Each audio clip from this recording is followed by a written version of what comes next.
Chapter 10. Dragging along and thinking of all the dreadful things that had happened, John walked about halfway home when he heard the cheery voice of his father. "Hello, hello," called Mr. Midas, crossing over from the other side of the street. He was on his way home from the station. "You left the party rather early, didn't you? What?" Mr. Midas had just seen the patches and streaks of chocolate that were drying on John's face and on his clothes. "Good gracious," he said. "No wonder you left the party early. How did that happen?" John burst into tears. It had all been so awful, but now he could tell his father about his terrible day.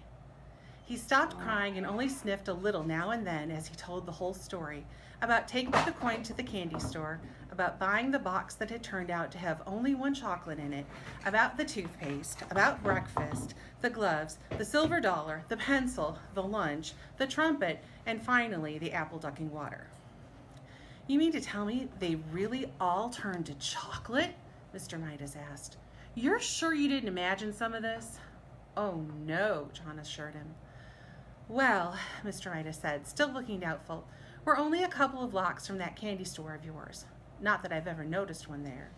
Suppose we stroll over and ask the man whether his chocolates always do strange things to people." "It's on the next corner," John said, recognizing some of the houses on the side street. "Not the next house, not the next house, not the next house," he said, "but—" John's voice faded into silence.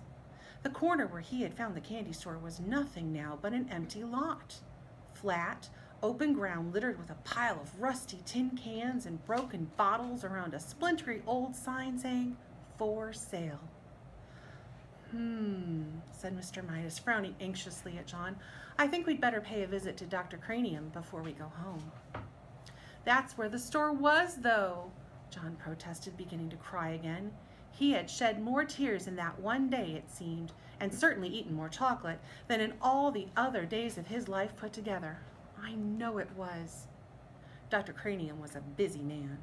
As luck would have it, however, he was able to see Mr. Midas and John almost at once. "Well, well, well, well, well," said Dr. Cranium. "And how are we getting along now, John? Have we cut down on our candy, eh?" "How do you do?" John responded dully. "Apparently he's had a bad day, Dr. Cranium," Mr. Midas said. "Trouble at school, you know, and a little accident at a birthday party. What I'm worried about is that he keeps saying that everything he puts into his mouth turns to chocolate." "No more than a nursery fantasy, I'm sure," Dr. Cranium said to Mr. Midas. "Well, John," he went on, looking down with a smile, "suppose you tell me in your own words what the matter seems to be." "Everything I put into my mouth turns to chocolate," John explained. "Everything I eat and everything I drink changes into chocolate. I'm thirsty and I'm getting a pain, a bad one, I think." Dr. Cranium sighed patiently and invited John to open his mouth and say, "Ah." "Ah," John said. Dr. Cranium peered into John's mouth briefly and gave a low whistle of surprise. "This chocolate eating simply must stop," he went to his supply cabinet. "I don't think there's any time to be lost," he told Mr. Midas. "I'm going to give the boy some of my own special compound.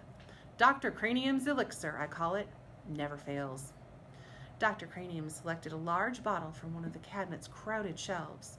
He removed the top of the bottle. He got a spoon from another shelf. He filled the spoon with an oily, greenish, yellowish medicine that had yellowish, reddish lights glinting in it. "It doesn't taste very pleasant," Dr. Cranium warned John in a pleasant tone of voice, "but I'm sure it'll do the trick. Clear the stomach and you clear the mind. That's what I always say." Dr. Cranium offered John the brimful spoon. "Must I?" John asked his father. "I know it'll turn into chocolate." "Go on," Mr. Midas nodded encouragingly. "Drink it down." John took the spoon between his lips. The medicine turned to chocolate. The spoon turned to chocolate. John choked and spluttered, and chocolate syrup spurted from his mouth. Dr. Cranium dropped the spoon in alarm. When it struck the white-tiled floor, the chocolate handle snapped into several pieces. "Mercy," said Dr. Cranium. "I've never seen anything like it. The boy's whole system seems to be so chocolified that it chocolifies everything it touches." After he had recovered somewhat, the doctor went on.